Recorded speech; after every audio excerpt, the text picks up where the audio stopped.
comment booster les performances de vos campagnes sans cookies tiers. On va avoir des éléments de réponse, et même plus que ça, avec Luc Vignon de 366 et Miki Mchikli de Weborama. Mais avant de les accueillir sur scène, une petite vidéo. Avez-vous noté quelques incertitudes réglementaires, des bouleversements technologiques, des mouvements stratégiques? Quelles conséquences pour vous? On vous dit tout en 2 minutes. Tout a commencé avec l'application du RGPD en 2018. Appliqué au niveau européen, il apporte plus de protection et de garanties pour les citoyens, et donc plus de restrictions pour les sociétés exploitant leurs données. Les régulateurs sont bien évidemment vigilants. Depuis 2018, c'est plus de 1,5 milliard d'euros d'amendes qui ont été émises, soit l'équivalent du PIB, devinez d'où, des Seychelles. Et la France dans tout ça? Elle se hisse en 2e position du classement des pays les plus sévères. Dernièrement, elle a même mis en demeure un éditeur pour son usage de Google Analytics. Avec RGPD, les citoyens ont pour la première fois compris le fonctionnement du marché publicitaire en ligne. Ils souhaitent alors pouvoir prendre le contrôle de leurs données, et les GAFA vont répondre à cette demande. Tout commence en 2017, quand Apple introduit une première limitation sur les cookies publicitaires, rejoint en 2019 par Firefox. Les annonceurs ont perdu potentiellement 25% de reach du jour au lendemain. En 2020, Google s'aligne et propose avec sa Privacy Sandbox une sortie du cookie publicitaire sur Chrome à l'horizon 2023. Coup de tonnerre sur le marché, 60% du trafic web est ainsi concerné.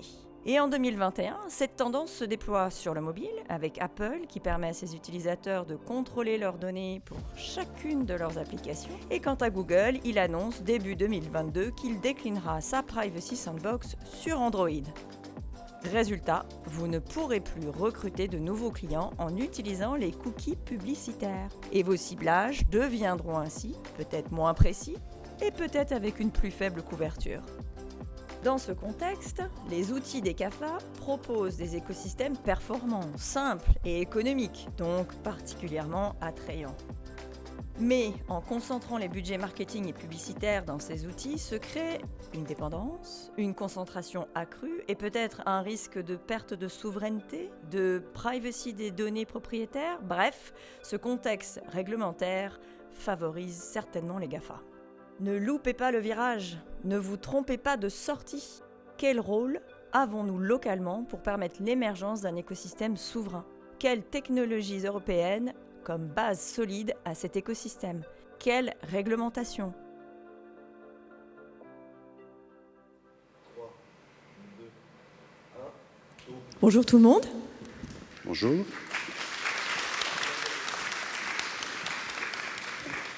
Alors voilà une petite vidéo qui introduit le contexte. On va continuer avec Luc sur le partage de notre point de vue, notre analyse de ce contexte publicitaire qui se complexifie, oui, mais surtout qui change. Et c'est ça qui est le plus difficile pour nous les humains. C'est le changement de paradigme, changement d'approche, changement des méthodes de travail, changement de la mesure. Alors ma première question pour toi, Luc, qu'est-ce que ça t'évoque cette vidéo avec tous les changements qui se passent en ce moment? Les changements sont forcément des zones de risque, mais aussi d'opportunités, c'est clair. Moi, quand j'entends les mots technologie, souveraineté, ça fait un écho extraordinaire. Vous avez un petit slide qui dit que 366, c'est une structure juridique un peu particulière, puisque nous sommes une SAS filiale de tous les groupes de presse quotidienne régionale français. Donc depuis Ouest France, passant par Nice Matin, La Voix du Nord, il y a 56 quotidiens régionaux en France, leur déclinaison sur le digital. Et l'opportunité que ça nous donne à nous, c'est sans doute une opportunité de maîtrise. Comment est-ce qu'on reprend un peu la main? Comment est-ce qu'on récupère la maîtrise sur la technologie de mise en œuvre des campagnes publicitaires, mais pas que? Et qu'est-ce qu'on en fait? Donc disparition des cookies tiers, formidable, c'est une belle opportunité pour nous, puisqu'il y a quand même les cookies first qui existent. Et quand on a 36 millions de visiteurs uniques sur un écosystème très homogène comme le nôtre, la presse quotidienne régionale et son déclinaison digitale, alors bien sûr que ça permet de récupérer certainement une partie de la valeur pour nos entreprises, nos actionnaires, et faire en sorte de mieux maîtriser cette valeur. Ça, c'est sans doute le point le plus essentiel comme opportunité que ça nous donne. C'est une révolution pour Une vous. évolution. Évolution, ok. Révolution, peut-être. Une révolution, il y a toujours un changement de gouvernance. Donc souhaitons que ce soit une révolution et que la gouvernance, en tout cas sur le marché de la publicité sur lequel nous agissons ensemble, change et que la gouvernance, c'est-à-dire la souveraineté, retrouve un peu de proximité et qu'on arrête de dépendre de technologies sur lesquelles, on n'a aucune maîtrise et sur laquelle on ne fait que subir. La valeur, la défense de la valeur n'est pas subir. La défense de la valeur, c'est proposer.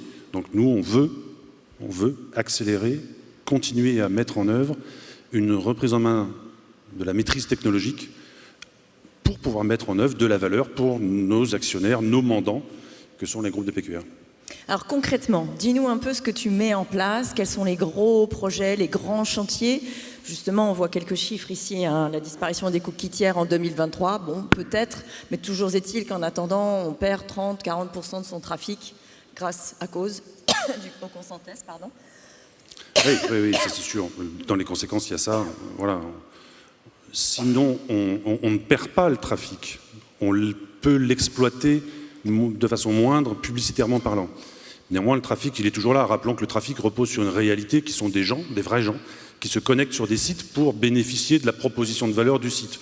Nous, PQR, 6 000 journalistes, 25 000 correspondants locaux, on produit en moyenne 35 000 contenus éditoriaux par jour.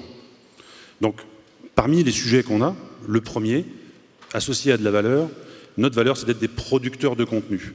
Donc, il faut qu'on protège et qu'on développe la valeur associée à ces contenus. Donc, il faut mieux les maîtriser, ces contenus, mieux les ranger. Donc, on utilise des outils fournis par Weborama sur le fait de pouvoir ranger nos contenus, alors de l'intelligence artificielle, des moteurs sémantiques, toutes ces techniques-là nous permettent de mieux organiser nos contenus pour mieux les valoriser et les mettre à disposition des annonceurs publicitaires de façon maîtrisée, assumée, tout en respectant bien sûr, et c'est fondamental, le consommateur. Tous les annonceurs forcément représentent des entreprises et on a tous des consommateurs. N'oublions jamais évidemment que l'objectif majeur, c'est que le consommateur consomme nos produits, notre information, de façon régulière, récurrente, et qu'on respecte ce lien très fort de confiance qu'il y a entre nos marques médias, certaines qui ont plus de 150 ans, mais en tout cas elles sont toutes très installées sur leur territoire, et le consommateur, c'est-à-dire le lecteur. Donc en fait, le contenu, c'est la nouvelle data, c'est le nouvel or noir. Et ce qu'on essaye, et c'est là peut-être qu'on se rejoint, et c'est pour ça qu'on travaille bien ensemble, c'est qu'on essaye de créer un écosystème souverain, un écosystème qui finalement recrée de la valeur, de la transparence pour les éditeurs, mais aussi pour les internautes, puisque finalement, j'ai le sentiment, après avoir lu quelques études quand même, que les internautes, ils acceptent assez facilement une publicité qui a du sens, mais ils n'acceptent pas d'être traqués. Donc, toi, dans cette perspective-là, la solution que tu adoptes, c'est à la fois d'organiser ta data avec une marketing plateforme, une DMP, et sur cette DMP, de plugger des outils contextuels. Ça représente quoi aujourd'hui dans le volume d'affaires par rapport au chiffre d'affaires traditionnel, on va dire juste digital. On ne va pas prendre le chiffre d'affaires offline, on va prendre le chiffre d'affaires digital, parce que tu t'occupes de toutes les activités de transformation digitale pour 366. La data au niveau national, ça représente un impact sur un peu moins de 60% du chiffre d'affaires digital, puisqu'on a une grosse part de commercialisation en programmatique, mais en programmatique, ce que nous on appelle le programmatique garanti, c'est-à-dire on utilise des outils au service de la valeur, donc on ne laisse pas tout le monde se connecter et acheter au meilleur prix, on a une proposition de valeur, et à partir de là on fait des enchères, ce qui est un peu différent. Mais la data, bien sûr que c'est fondamental. Encore une fois, quand on a une offre aussi large et profonde que la nôtre, on doit l'organiser et on doit l'exposer au mieux dans notre vitrine. Rappelons que c'est notre vitrine, donc on doit en avoir les clés et la serrure pour savoir à qui on propose ces produits-là. Mais oui, c'est une part très importante, bien sûr. Et est-ce que tu penses que tes interlocuteurs, à savoir les agences, les annonceurs, comprennent la valeur, comprennent bien les enjeux de la transformation digitale et surtout ce que vous êtes en train de faire en fait, parce que c'est ça qui est important, il faut qu'ils comprennent bien. Est-ce que entre un annonceur qui a 104 budgets, un annonceur qui a 104 budgets entre un GAFA et un 366, c'est quoi la valeur ajoutée? Comment on le fait basculer dans le monde de 366 et comment on lui apporte finalement cette valeur ajoutée? La très bonne nouvelle, c'est que cette révolution qu'on évoquait, elle s'applique à tout le monde, y compris aux annonceurs qui eux-mêmes sont à 95% éditeurs de sites avec des propositions de services, de contenus à valeur ajoutée, etc. Donc quelque part, on est dans le même état, on est dans le même besoin de respect du consommateur, de propositions de valeur. J'allais dire, la compréhension, elle doit être évidente. Après, dans le business, il y a toujours un acheteur et un vendeur. Donc, que les agences fassent leur rôle d'acheteur et cherchent à acheter au meilleur prix, c'est normal. Que nous, on cherche à l'inverse, à en tirer le plus de valeur et le meilleur prix, c'est normal aussi. Ce qu'il faut, c'est sans doute avoir une compréhension plus éclairée, plus transparente de la valeur ajoutée. Quel outil pour quelle valeur ajoutée? Dans la chaîne de valeur, qui fait quoi et quelle valeur ajoutée on apporte réellement? Moi, la définition d'un partenaire, c'est quelqu'un avec qui on construit ensemble un écosystème dans la durée, parce que tout ça ne se fait pas en 15 jours. Dans la durée, c'est fondamental. Dans l'apprentissage, c'est clé, donc dans l'accompagnement, parce que ça permet d'avoir une meilleure compréhension de l'évolution de nos modèles. C'est ça le sujet. C'est comment on construit étape par étape, avec de l'apprentissage, une valeur ajoutée qui est partagée avec le partenaire et avec le client, puisque mine de rien, on n'est pas là pour vendre à tout prix des dispositifs à des annonceurs. On est là pour co-construire un modèle, un écosystème et un modèle qui est un modèle partagé. Alors, là où on se rejoint également, c'est sur ce partage de valeurs. Ce qui est plus complexe... On en discute parfois aussi. Oh, ça arrive. Mais je pense que ce qui est assez difficile, c'est comment on emmène tout le marché avec nous sur cette transformation. On a encore des réflexes qui sont des réflexes classiques de média planning. J'ai besoin de cette cible et je veux un contexte de site, plutôt que, enfin, un cadre de diffusion, comme on dit en média planning, plutôt que un contexte avec la possibilité d'avoir en transversal tous les sujets sport de l'ensemble de tes contenus sur l'ensemble des sites, tous les sujets d'actualité qui ne sont pas anxiogènes, puisqu'on est capable de faire de la brand safety et de la brand suitability. On a encore un peu de boulot à faire de ce point de vue-là. Qu'est-ce que tu en penses ? C'est un boulot d'explicitation, c'est pour ça qu'on a aussi besoin de temps. C'est que les révolutions se font soit dans la violence, soit dans le temps, avec une forme d'explication. Il faut préparer le terrain. Donc oui, il faut collecter, organiser sa donnée, comprendre son audience, l'expliciter, comprendre en quoi elle répond à une attente côté annonceur.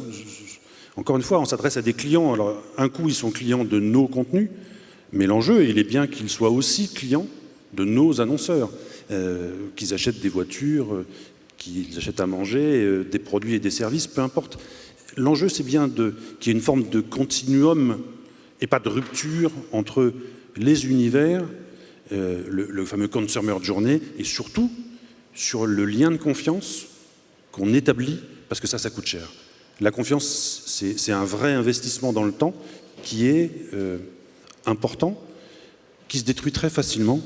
Donc il faut y faire très attention.